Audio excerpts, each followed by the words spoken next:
স্বাধীন দেশের সবচেয়ে বড় চ্যালেঞ্জ কিন্তু এই সরকার নিয়েছে শেখ হাসিনা পতনের পর।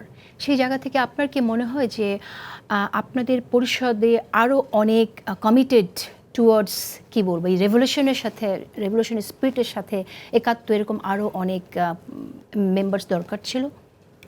আমার মনে হয় না। আমার মনে হয় যে আমরা কাজগুলো করছি, যেমন ধরেন দ্রব্যমূল্য নিয়েও অনেকের কনসার্ন ছিল। আপনি রোজার দ্রব্যমূল্য দেখেন, আমি মনে করি যে আমরা এটাকে সহনীয় রাখার আমরা চেষ্টা করেছি এবং কিছু কিছু ক্ষেত্রে আমরা পেরেছিও। হ্যাঁ, কিন্তু এইটার আইন শৃঙ্খলা আমরা কাজ করছি। আমি নিশ্চিত, আমি এটা বলতে পারি, আমরা যেভাবে কাজ করছি এটার রেজাল্ট আপনারা পাবেন।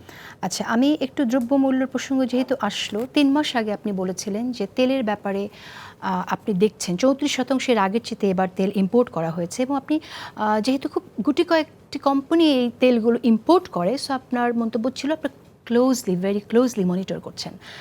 3 মাস পরেও আমরা দেখলাম যে তেল বাজারে নেই। এখন যখন খোলা তেল পাওয়া যাচ্ছে, যেটা বোতলজাত তেল, সেই তেলটা এখনও সরবরাহ যথেষ্ট নেই।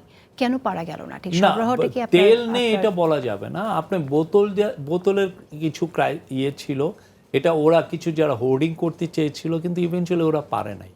তারা কিছু কিছু গ্রুপ আসলে চেয়েছিল যে এইটাকে মার্কেট থেকে লুকিয়ে মার্কেটে তারা কিছু পায় প্রাইসও, সেটা তো পারে নাই। বরঞ্চ আমরা পুরো রোজার মাসটা আমরা মনিটর করছি, যেই দামটা যেখানে ছিল আরও দামটা কমছে। আর সয়াবিন তেল বা এডিবল অয়েলের দাম যে দামটা বলা হচ্ছে বিক্রি কিন্তু তারও বেশি দামে হচ্ছে এটা বাজারে। না, আমরা যেই দামে আমরা দিচ্ছি, আমরা প্রতিদিন আমরা কারণ বাজারের থেকে প্রাইসটা নিচ্ছি, আমরা এটা সবার সাথে শেয়ার করছি। আমরা 5-6টা মার্কেট থেকে প্রাইস এটা, এবং আমরা রুরাল মার্কেটের থেকেও আমরা নিচ্ছি। নিয়ে যে ডেটাটা আমরা দিচ্ছি, কেউ আমাদেরকে বলে নাই যে এটা অ্যাকুরেট ডেটা। আপনি বলছেন যে এখন তেলে যথেষ্ট সরবরাহ আছে? অবশ্যই সরবরাহ আছে এবং সরবরাহ পরিস্থিতি আরও ভালো হবে।